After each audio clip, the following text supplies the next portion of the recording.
I'm Jessica, 29, and I never thought I'd be responsible for my sister Amber's complete downfall.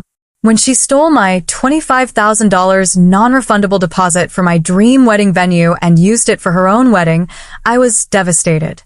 The smug look on her face when she told me still haunts me. What Amber didn't realize was that by stealing my wedding venue, she'd handed me the perfect opportunity to unravel her carefully constructed life of lies. Before I dive into this family drama that changed everything, I'd love to know where you're watching from. Drop your location in the comments below. If you've ever had a family member betray your trust, hit that like button.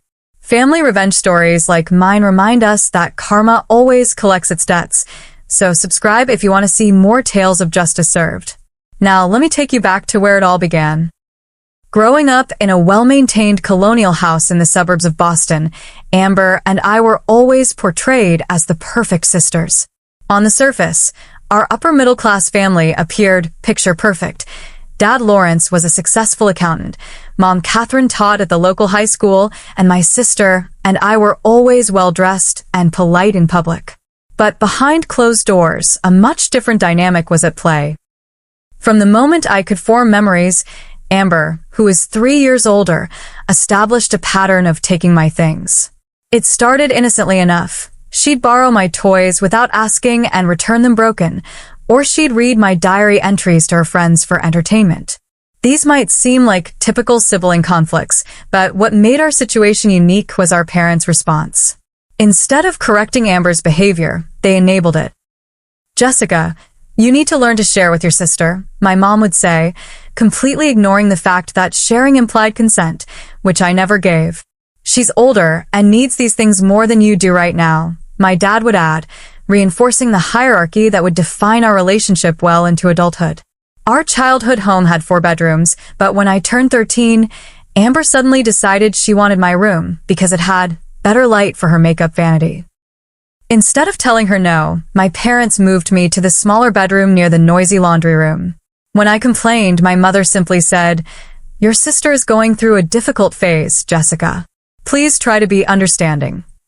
I remember crying myself to sleep that night, wondering what made Amber so special. This pattern continued throughout high school. When I made the cheerleading squad, Amber suddenly became interested in cheerleading too, despite having called it stupid the year before. Not only did she join, but my parents spent a fortune on private coaching to ensure she became captain. When I won a writing contest, Amber complained until my parents helped her submit a late entry that mysteriously received an honorable mention. Despite this underlying tension, we maintained the appearance of closeness. We posted sisterly photos on social media, went on shopping trips together, and to outsiders, we seemed inseparable. The truth was far more complicated. I both loved and resented my sister, a conflicting emotional state that I carried into adulthood. After college, I pursued law school while Amber bounced between marketing jobs, never quite finding her footing but always landing on her feet thanks to our parents' connections. I met Ryan during my second year at a Boston law firm where we both worked. He was intelligent, kind, and most importantly, he saw through Amber's charm offensive immediately. "Your sister seems to watch you very carefully," he observed after our third date when Amber had coincidentally shown up at the same restaurant. "It's almost like she's studying you." I had never thought about it that way, but Ryan was right. Amber didn't just want my things. She wanted my life, or at least the part she perceived as better than hers. When Ryan and I became serious, Amber's behavior shifted noticeably. Suddenly, she needed a relationship too. Marcus entered our lives at my parents' anniversary party 6 months after I started dating Ryan. Tall, impeccably dressed, and dripping with confidence, he introduced himself as a financial investor who had recently moved back to Boston after making his fortune in New York. My parents were immediately impressed by his stories of celebrity clients and luxury properties. Amber, seeing their approval, attached herself to him immediately. Their relationship progressed at warp speed.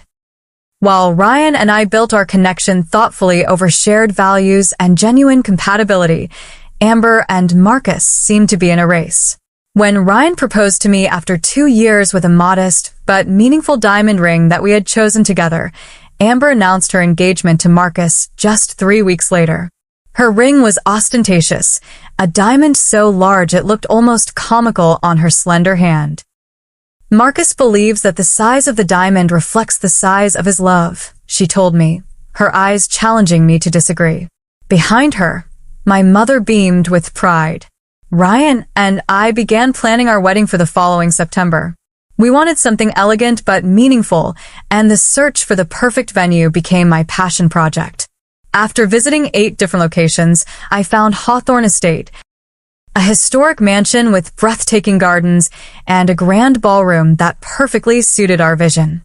The estate only hosted 12 weddings per year, and they had exactly 1 Saturday available during our preferred month. "We need to act fast," the venue coordinator, Diane, told me. "This date will be gone by tomorrow if you don't secure it." The deposit was steep, $25,000 non-refundable, but after consulting with Ryan, we decided it was worth it. I withdrew the money from my personal savings, money I had been setting aside since my first job at 16, and handed over the check with trembling hands. Diane assured me I had made the right choice. "Your wedding will be absolutely magical here," she promised, handing me a folder with the contract and receipt. I can already envision it. When I shared the news with my family, everyone seemed genuinely happy for us. Even Amber offered congratulations and asked to see photos of the venue. My parents suggested a celebratory dinner, and for once, I felt like my milestone was being properly acknowledged. If only I had noticed the calculating look in Amber's eyes as she flipped through the venue brochure, perhaps I could have prevented what happened next. "September at Hawthorne will be perfect for you," she said, handing back the brochure. "I'm thinking about a winter wedding myself. Something different." I believed her. That was my first mistake. 2 months after securing Hawthorne Estate, I was at work reviewing contracts when my phone buzzed with a text from Diane, the venue coordinator. "Just confirming the date change paperwork came through okay? So excited for June 15th instead of September. The garden roses will be stunning then." I stared at my phone in confusion. I hadn't changed any dates. Ryan and I had specifically chosen September because it worked best with our work schedules and gave us adequate time to plan. I immediately called Diane. "There must be some mistake," I said when she answered. "I never requested a date change." There was an uncomfortable pause before Diane responded. "I'm looking at the paperwork right now, Jessica. It was submitted last week by Amber Wilson. She had the authorization code from the original contract and said she was handling the arrangements while you were busy with work. She mentioned you were siblings, so I assumed." My blood ran cold. "What exactly did she change?" "Well, everything," Diane admitted, sounding increasingly uncomfortable. "The date is now June 15th, and the reservation name has been changed to Amber Wilson and Marcus Blackwood. She provided an email authorizing the transfer with your signature. Did you not approve this?" I could barely breathe. "No." I absolutely did not. After a difficult conversation where Diane explained that legally, since Amber had the authorization codes and what appeared to be my signed approval, the change was binding. The $25,000 non-refundable deposit had been transferred to Amber's event, and if I wanted my original September date, I would need to pay another full deposit, assuming the date was still available, which, as Diane regretfully informed me, it was not. Someone else had booked it within hours of Amber releasing it.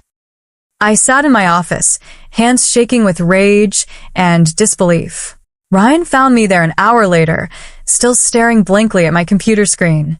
"She stole our venue," I said when he asked what was wrong. "Amber somehow got the authorization codes and transferred everything to her name. She's getting married at Hawthorne in June." That evening, my parents had invited both couples for dinner.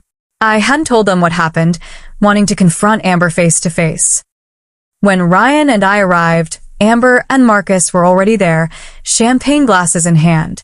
"We have exciting news," my mother gushed as soon as we entered. "Amber and Marcus have moved up their wedding date. They found the most perfect venue." I looked directly at Amber. "Hawthorne Estate? For June 15th. A satisfied smile spread across her face. "Yes. Isn't it amazing?" I know you had looked at it too, but when they called saying they had a cancellation for June, I just couldn't pass it up. It's the perfect season for the gardens.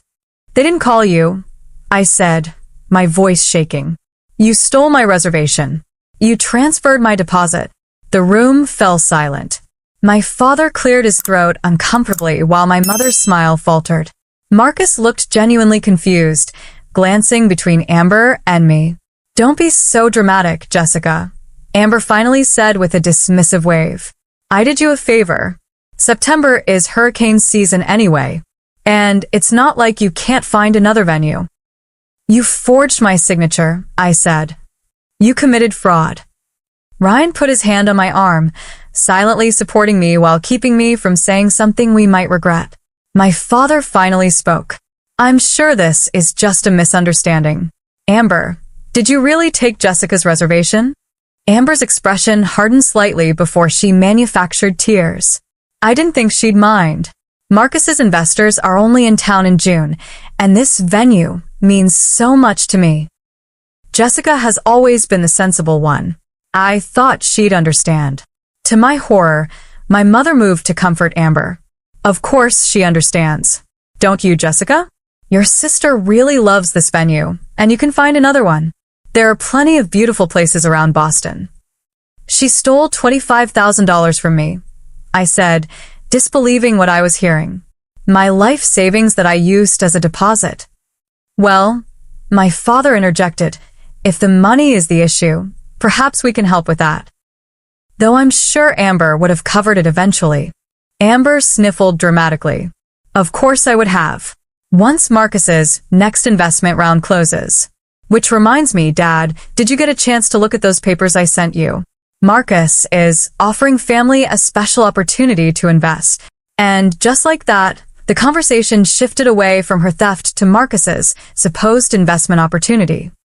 Ryan and I sat through the most uncomfortable dinner of my life, watching as my sister not only got away with stealing my wedding venue but also managed to convince my parents to consider investing in her fiancé's business. The next day, Ryan suggested we speak with a lawyer about the venue situation. She forged your signature, Jess. That's criminal. We can fight this. But after consulting with a colleague who specialized in contract law, we discovered Amber had been clever. The authorization had come from my actual email account. She must have accessed it somehow, and the digital signature matched mine perfectly. Without proof of her breaking into my accounts, it would be difficult to prove fraud.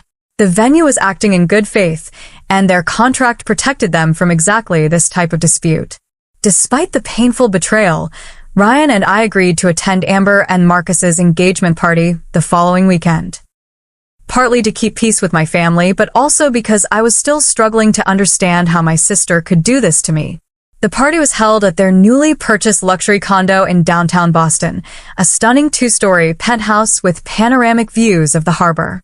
How can they afford this place? Ryan whispered as we took in the Italian marble countertops and custom furnishings. I thought you said Amber was between jobs again. She is, I confirmed. It must be all Marcus's money. As the evening progressed, I found myself alone on the balcony, needing a moment away from Amber's gloating and my parents' fawning. The sliding glass door was partially open, and I could hear Marcus and Amber speaking in hushed tones in his home office adjacent to the balcony. The Wilson family connection is perfect, Marcus was saying. Your father's reputation in the accounting world gives us immediate credibility. Once he invests, his colleagues will follow. He's reviewing the prospectus now, Amber replied. I told him we're offering 20% returns minimum. Marcus laughed softly. Nobody questions returns like that when they think they're getting insider access. Your parents will bring in at least 5 more investors, each with minimum $250,000 contributions. That should keep us going until after the wedding. And cover the venue deposit I had to transfer, Amber added. Jessica was so angry. Forget her, Marcus dismissed.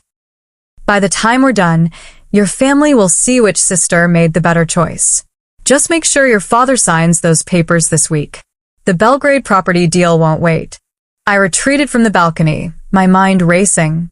Something about their conversation set off alarm bells. 20% guaranteed returns? Rushing my father to invest? Properties in Belgrade? It all seemed too good to be true, and in my line of work, that usually meant it was. The conversation I overheard at Amber and Marcus's engagement party continued to trouble me. As an attorney with experience in corporate law, I knew that guaranteed returns of 20% were, at best, highly suspicious and, at worst, indicative of fraud. My concern wasn't just about Amber stealing my wedding venue anymore. I worried my parents could be getting pulled into something dangerous. When I returned to work on Monday, I decided to use my firm's legal database access to research Marcus Blackwood and his investment company, Blackwood Capital Partners. What I found, or rather, what I didn't find, was disturbing. Marcus claimed to have an MBA from Wharton and a track record of successful real estate investments in New York, but there was no Marcus Blackwood listed in any Wharton alumni database. His company was registered in Delaware only 14 months ago, with minimal public information available. The address listed for his New York office turned out to be a virtual office service that provided mail forwarding and occasional meeting rooms. This doesn't look right, I murmured to myself, printing out the documents I'd found. Ryan, who worked on the same floor, stopped by my office during lunch. "What are you working on?" he asked, noticing the stack of papers on my desk. I hesitated before answering. Despite everything, Amber was still my sister. "I'm looking into Marcus's business. Something feels off." Ryan sat down across from me. After what Amber did with the venue, I wouldn't be surprised if her fiancé is just as dishonest. I showed him what I'd found so far. Ryan, who had a background in financial law, immediately identified additional red flags. His company's SEC filings show assets under management of $50 million, but there's no verification. And look at these investment properties he claims to own. Ryan pointed to a list. 3 of these Belgrade developments don't even exist. I worked on a case involving Serbian real estate last year. Over the next 2 weeks, I dug deeper. Using my professional contacts, I discovered Marcus had previously operated under a different name, Mark Blackwell, in Florida, where he had been investigated for running an investment scheme but had left the state before charges were filed. His pattern was consistent: target wealthy individuals through personal connections, promise exclusive investment opportunities with unusually high returns, use new investor money to pay early investors, and maintain a lavish lifestyle to create the appearance of success. It was the textbook definition of a Ponzi scheme. My stomach churned as I realized what this meant. Marcus wasn't just a fraudster. He was using Amber to access my parents' retirement savings and their professional network. And Amber, whether knowingly or not, was helping him. I faced an impossible choice: expose Marcus and potentially implicate my sister, or stay silent while my parents and their friends lost their life savings. Ryan urged me to report what I'd found. "This isn't just about you and Amber anymore," he said gently. "Think about all the other people who will be hurt if you do nothing." "But what if Amber is involved?" I asked, voicing my deepest fear. "What if she knows exactly what he's doing?" Ryan took my hand. "Then she's made her choice, Jess. Just like she made her choice about our wedding venue." I spent 3 days weighing my options, hardly sleeping as I considered the consequences of each path. During this time, Amber called to ask if I would be her maid of honor. "I know you were upset about the venue thing," she said casually, as if she'd borrowed a sweater, without asking rather than stolen $25,000 and my dream wedding location. "But we're sisters. No one else could be my maid of honor but you." Her audacity reignited my anger. "After what you did, you expect me to stand beside you at MY venue?" "Oh, Jessica," she sighed, always so dramatic. "It's just a building. And technically, it's mine now." Mom and Dad think you're being childish about this whole situation. Did you tell them you forged my signature? That you stole my deposit? I prefer to think of it as reallocating resources to where they'll make the biggest impact. Marcus says my wedding will be featured in Boston Magazine. Yours would have just been ordinary. After that conversation, I decided to make one last attempt to confirm my suspicions before taking action. I created a fake email account and contacted several real estate developers in Belgrade, inquiring about partnerships with Blackwood Capital Partners. The responses confirmed my worst fears. None had ever heard of the company or the developments Marcus claimed to be funding.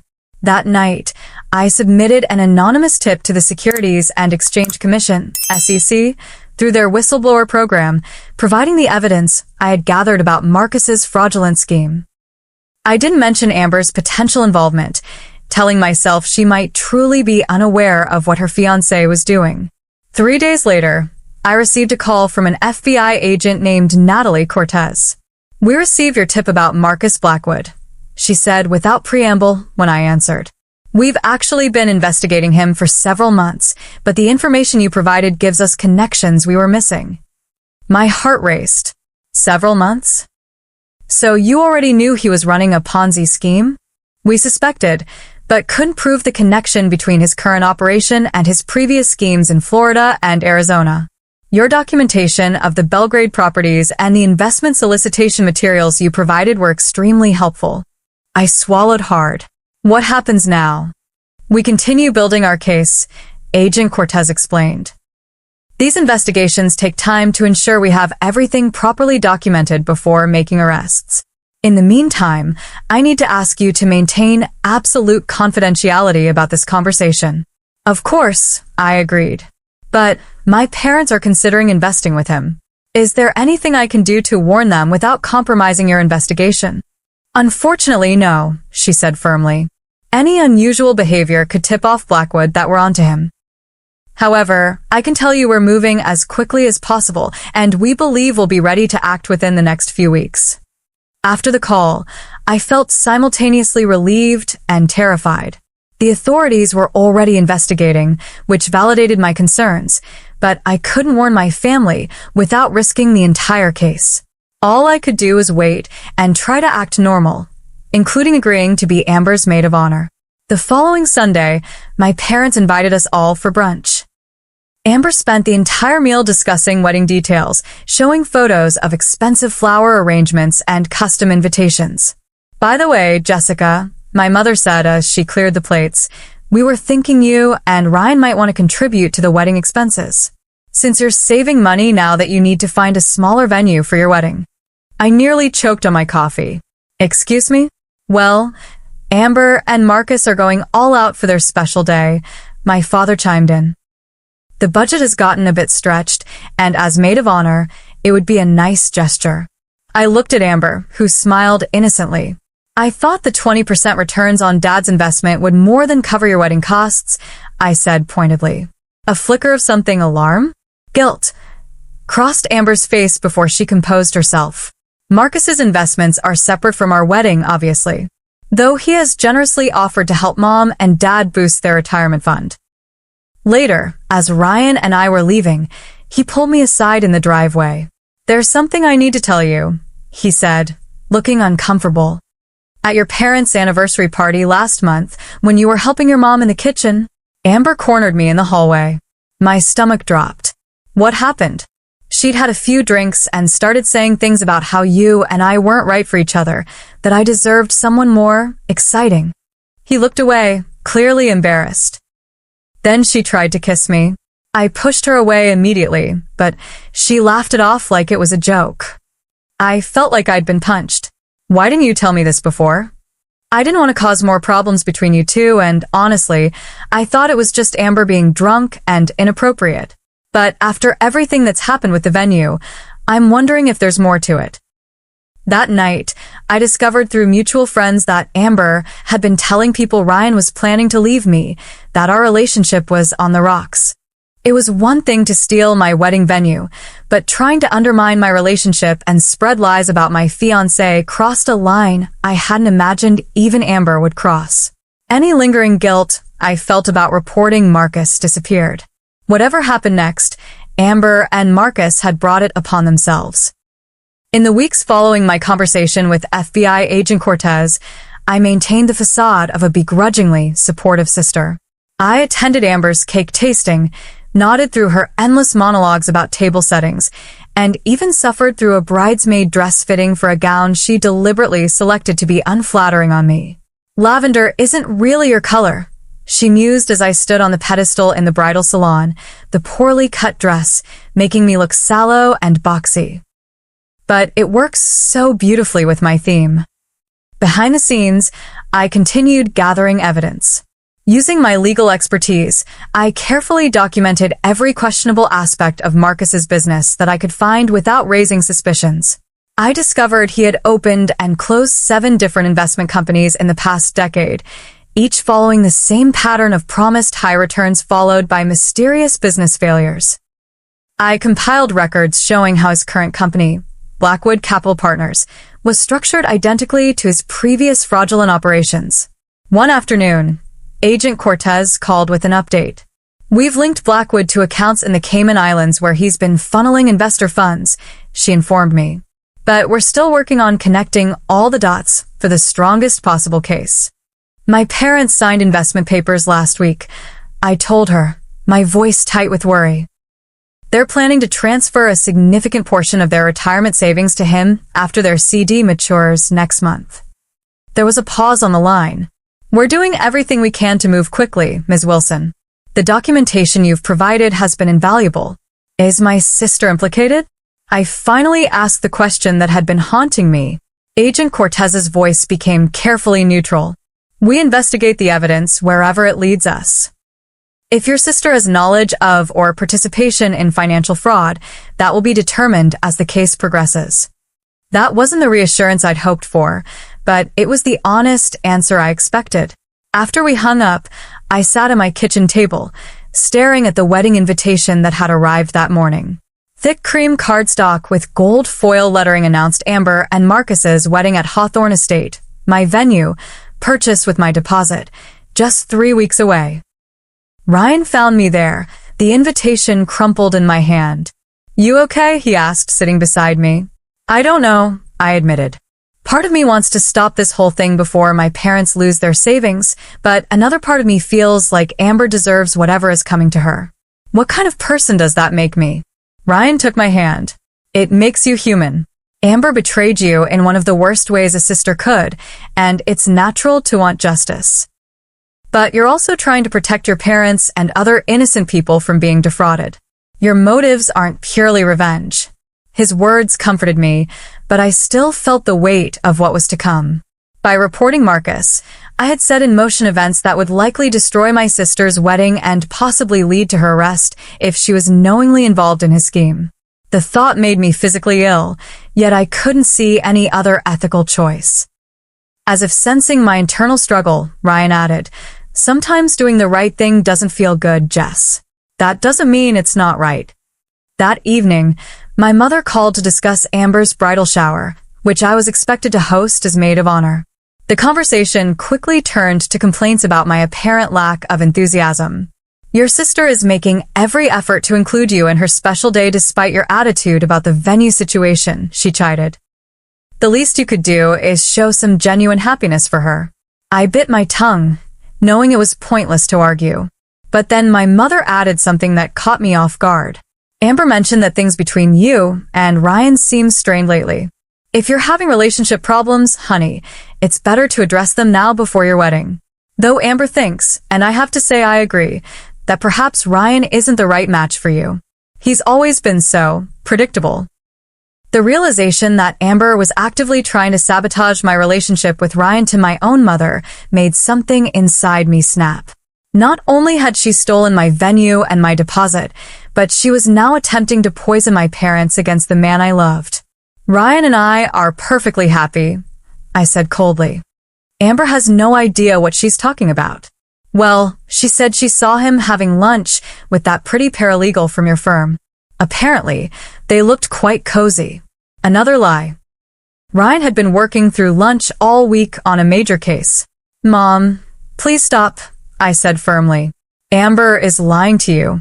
Ryan would never cheat on me, and I'm tired of her spreading rumors about us."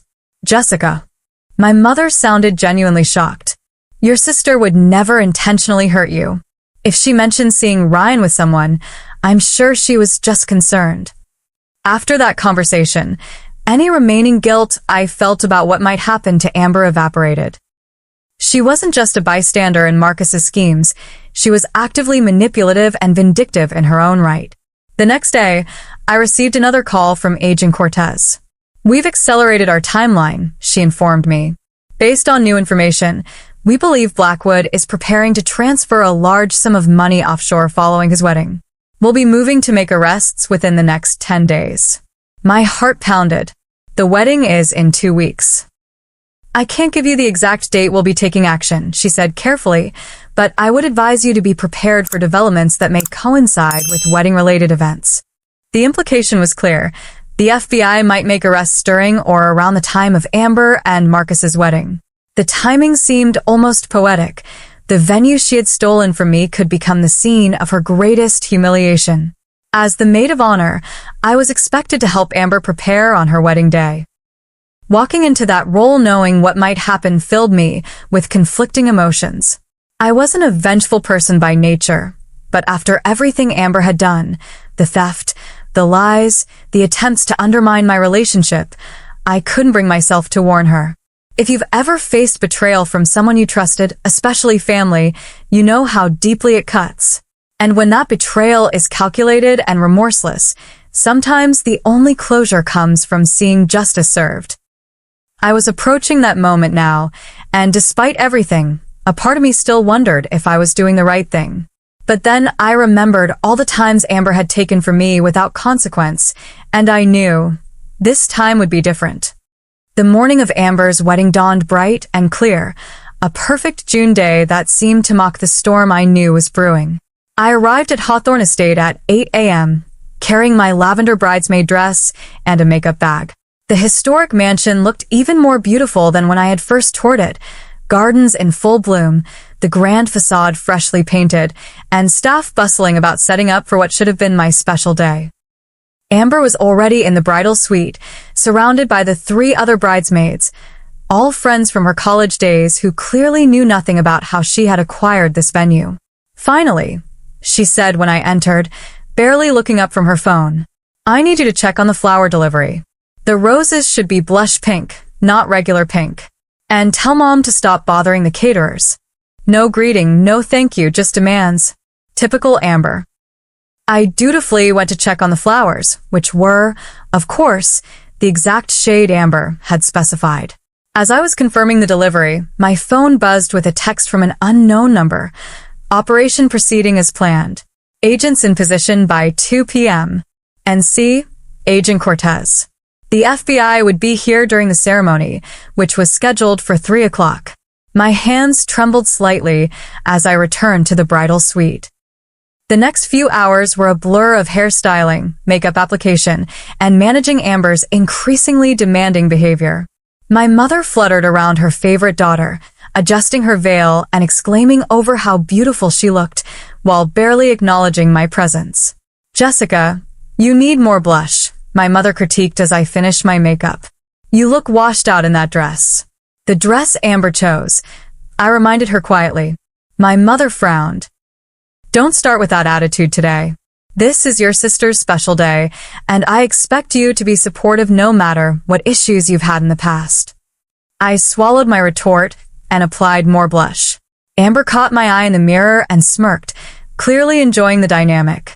As the hours ticked by and we approached the ceremony time, I found myself growing increasingly anxious. What exactly would happen when the FBI arrived? Would they wait until after the vows, or interrupt the ceremony itself? Would Amber be arrested alongside Marcus, or merely questioned? Despite everything, the thought of my sister in handcuffs made my stomach churn. At 2:30, we lined up for the processional. Through the windows, I could see guests being seated in the garden where the ceremony would take place. From my position, I also noticed several unobtrusive men and women in dark suits taking positions around the perimeter of the property. One nodded slightly in my direction, a federal agent, no doubt. Amber looked radiant in her designer gown, oblivious to what was about to unfold. For a brief moment, I considered pulling her aside, giving her some cryptic warning that might spare her the public humiliation. But then she turned to me with a final jab. "Try not to look so miserable in the photos, Jessica. I know you're jealous that I'm getting married here first, but You really should be grateful. I'm even letting you participate after how difficult you've been." Any impulse to warn her vanished. The processional music began, and one by one, the bridesmaids walked down the aisle. When my turn came, I stepped out into the sunlight, forcing a smile as I made my way past rows of guests. Many of whom, I realized with a pang, were probably investors in Marcus's scheme. I took my place at the altar and watched as Amber floated down the aisle on our father's arm, the picture of bridal perfection. Marcus waited at the end, looking handsome and confident in his tuxedo, not like a man about to be arrested for multiple counts of fraud. The ceremony began, with the officiant speaking about love, trust, and honesty, words that rang hollow given the circumstances. As Marcus and Amber exchanged their personalized vows, promising to stand by each other through anything life might bring, I noticed movement at the back of the seated guests. 3 men and 2 women in dark suits were approaching discreetly from different directions, converging on the altar area. Agent Cortez was among them, her face professionally neutral as she positioned herself to the side, waiting for precisely the right moment. The officiant had just said, "If anyone knows of any reason why these 2 should not be joined in matrimony, speak now or forever hold your peace," when Agent Cortez stepped forward. "Marcus Blackwood," she announced clearly, holding up her badge, "I'm Special Agent Natalie Cortez with the Federal Bureau of Investigation. I have a warrant for your arrest on charges of securities fraud, wire fraud, and money laundering." The guests gasped collectively. Marcus froze, his confident demeanor cracking as he glanced frantically around, perhaps looking for an escape route. But the federal agents had positioned themselves strategically. There was nowhere to run. Amber's face drained of color. "What is this?" she demanded, looking from Marcus to the agents to me. "What's happening?" Agent Cortez continued professionally. "Please place your hands behind your back, Mr. Blackwood." As another agent approached with handcuffs, Marcus suddenly pointed at me. "She did this," he shouted. "Jessica Wilson. She's been trying to sabotage our wedding from the start." All eyes turned to me. I maintained a carefully neutral expression, neither confirming nor denying his accusation. Amber's shock was transforming into rage as the reality of the situation dawned on her. "Jessica," she hissed, "what have you done?" Before I could respond, Agent Cortez interjected. "This arrest is the result of a months-long federal investigation into Mr. Blackwood's fraudulent investment schemes. Now, sir, please cooperate or we will add resisting arrest to your charges." As Marcus was handcuffed and led away, chaos erupted among the guests. Some were rushing forward with questions, likely investors concerned about their money, while others were hurriedly leaving, perhaps not wanting to be associated with the scandal. My parents pushed through the crowd to reach Amber, who had crumpled onto the altar steps, her perfect white dress pooling around her. My mother gathered her into her arms while my father turned to me, his face a mixture of confusion and accusation. "Did you know about this?" he demanded. "I had suspicions about Marcus's business practices," I answered carefully. I reported those concerns to the proper authorities, as any responsible attorney would. "On your sister's wedding day?" My mother cried, looking up from Amber with tears streaming down her face. "How could you be so cruel?" "I didn't choose the timing," I said, which was technically true. The FBI conducted their own investigation and made their own decisions about when to act. Amber's head snapped up, her mascara running down her cheeks. "You knew this would happen today. You stood there as my maid of honor, knowing they were coming to arrest Marcus." I met her gaze steadily. "Just like you stood there knowing you had stolen my venue and my deposit." "That was different," she shrieked. "That was just a stupid venue. And this is just a stupid wedding," I countered coldly. "At least, that's how you would see it if it had happened to me instead of you." My father stepped between us. "That's enough, Jessica. Can't you see your sister is devastated? Whatever Marcus did has nothing to do with her." I wasn't so sure about that, but I kept that thought to myself. Ryan appeared at my side, taking my hand supportively as Agent Cortez approached our family group. "Ms. Wilson," she addressed Amber, her tone professional but not unkind.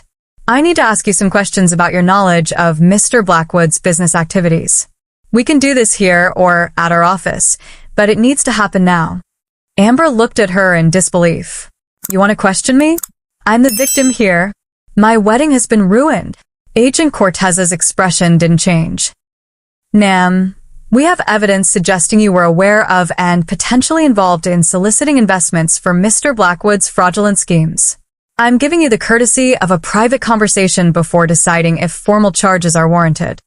The color drained from Amber's face again, and for the first time, I saw genuine fear in her eyes.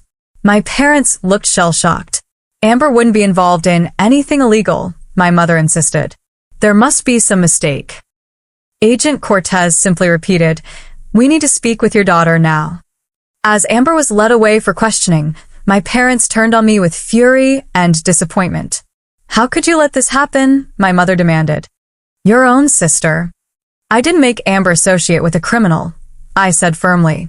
And I certainly didn't make her steal my wedding venue or try to sabotage my relationship with Ryan. Whatever is happening now is the consequence of her own choices. My father shook his head. You've always been jealous of your sister. I never thought you'd go this far to hurt her. Their words stung, but I wasn't surprised. In their eyes, Amber could do no wrong, and I would always be the villain in her story. As they walked away to find Amber, Ryan squeezed my hand. You did the right thing, he reassured me. Marcus was defrauding people, including your parents. This would have happened eventually, with or without your tip. I nodded, but the weight of the day's events was finally hitting me. I had wanted justice, but watching my sister's perfect day implode so spectacularly left me with complicated feelings. Not regret, exactly, but a certain heaviness I hadn't anticipated. As the guests dispersed and the wedding vendors began dismantling what should have been a celebration, I stood in the gardens of Hawthorne Estate, the venue that had started this whole chain of events, and wondered what would happen next. The days following Amber's disastrous wedding were chaotic. Marcus remained in federal custody, denied bail due to being considered a flight risk. The FBI investigation revealed his fraud was even more extensive than initially thought. Nearly $50 million from over 100 investors, including my parents, who had committed $200,000 of their retirement savings.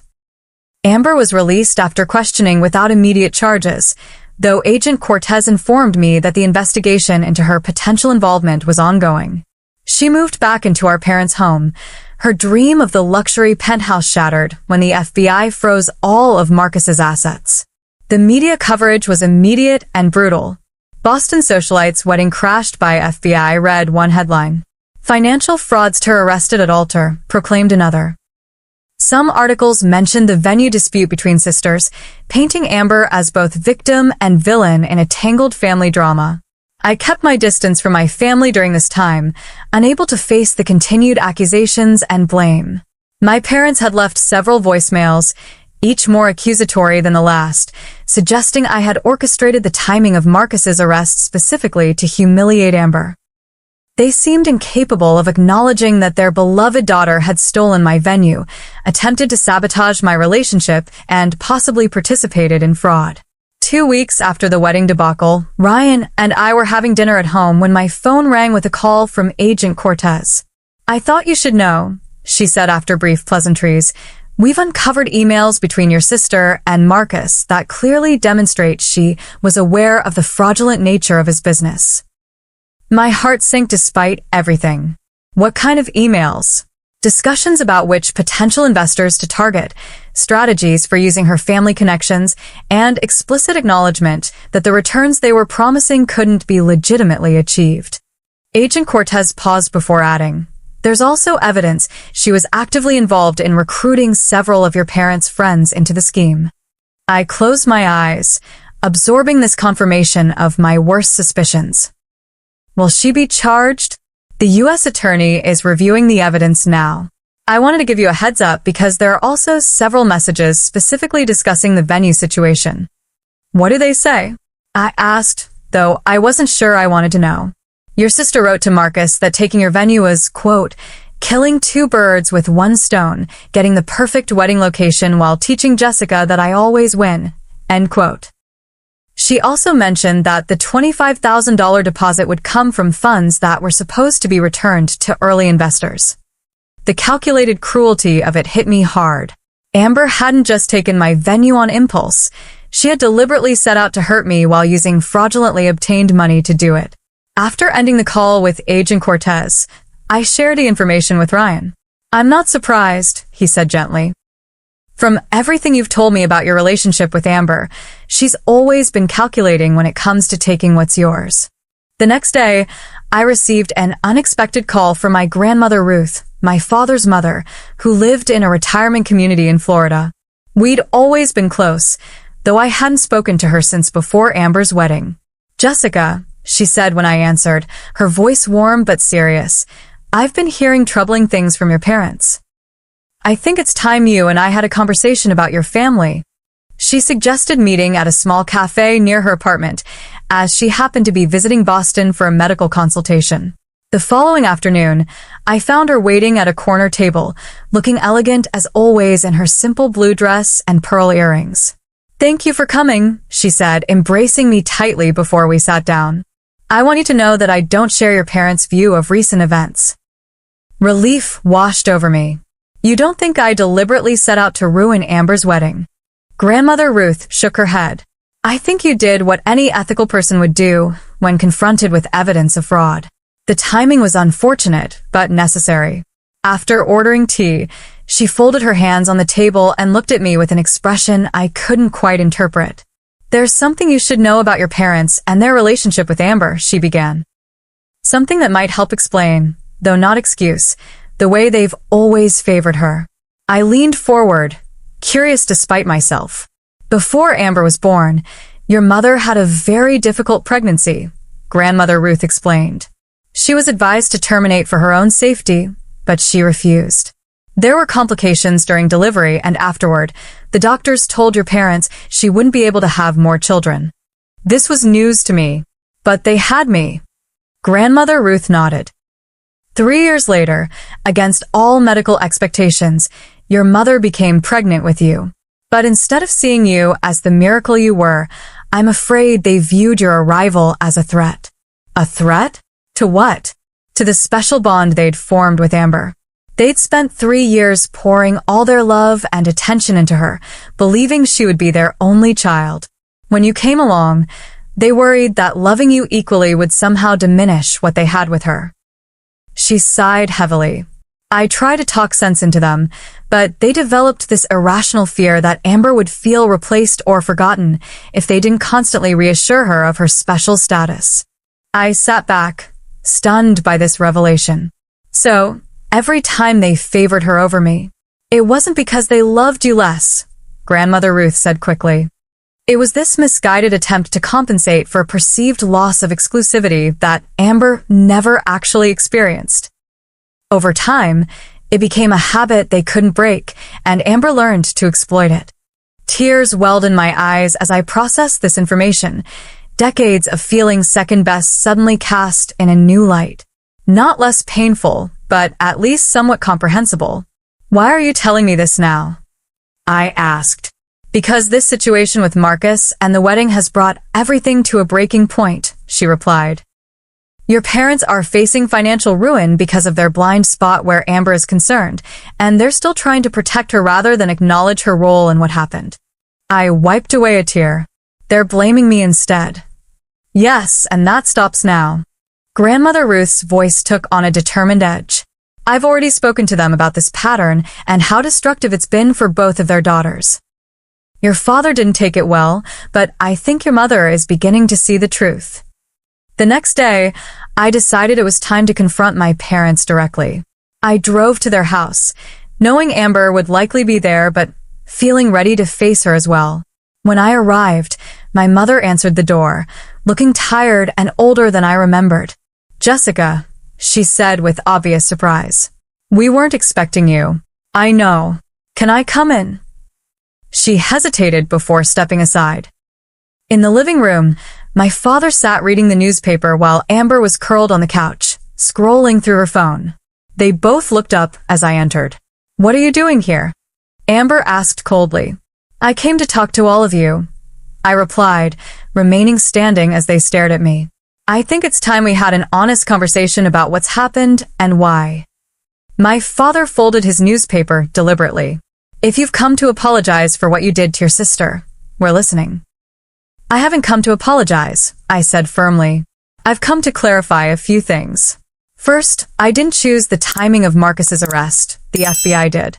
Second, I reported my concerns about his business practices because I was worried about you losing your retirement savings, which, as it turns out, was a valid concern. You could have talked to us privately, my mother interjected. Would you have believed me over Amber? I challenged. You never have before. An uncomfortable silence followed, broken by Amber's scoff. Classic Jessica. Always playing the victim, she said dismissively. You're just jealous that I was getting married first, at a better venue, to a more successful man. A man who's currently in federal custody for stealing millions of dollars, I pointed out. And let's be clear, the FBI has emails showing you knew exactly what Marcus was doing. You weren't an innocent bystander, Amber. Her face paled. They're taking things out of context. Like you took my email authorization codes out of context to steal my venue deposit? I countered. Or like you took Ryan's lunch meetings out of context to try and convince Mom I was having relationship problems? My mother looked between us, confusion evident on her face. Amber, what is she talking about?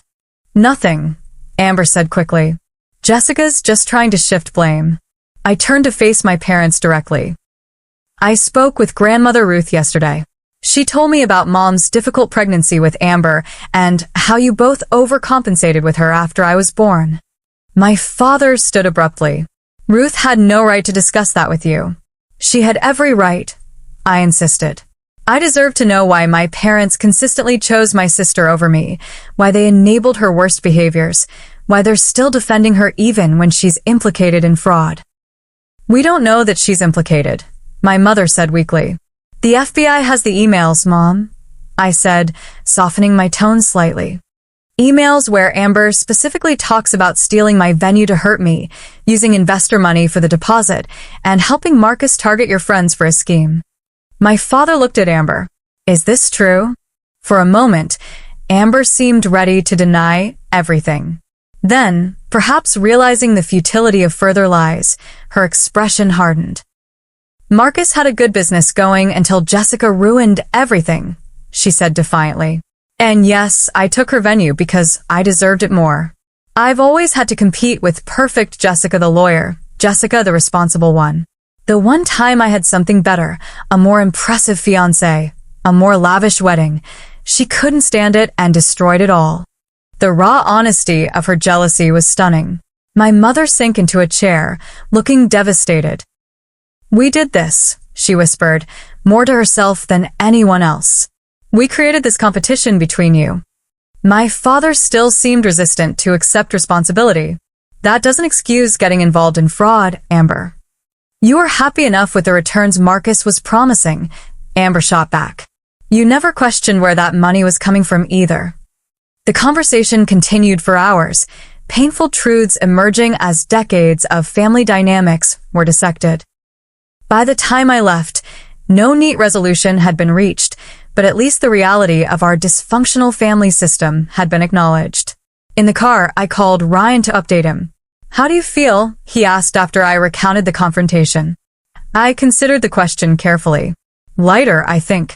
Not happy, exactly, but like something that needed to happen finally did. Are you going to maintain contact with them? I don't know yet, I admitted. I think I need some distance to figure out what kind of relationship is actually healthy for me to have with my family. A week later, Agent Cortez called again to inform me that the U.S. attorney had decided to charge Amber as a co-conspirator in Marcus's fraud scheme. She was arrested quietly at my parents' home, sparing her the public spectacle that had occurred at her wedding. The news brought me no joy, only a sense of grim inevitability. The sister who had taken so much from me throughout our lives had finally taken too much from others, and now justice was taking its course. 6 months after Amber's disastrous wedding, my life had transformed in ways I never could have anticipated. The most unexpected development came in the form of a certified letter from the Department of Justice, a check for $25,000, the exact amount of my venue deposit, returned from the assets seized in Marcus's fraud case. The accompanying letter explained that as a direct victim of funds misappropriated by the defendants, I was entitled to restitution. Ryan and I decided to use the money for our rescheduled wedding, though our vision had evolved considerably from our original plans.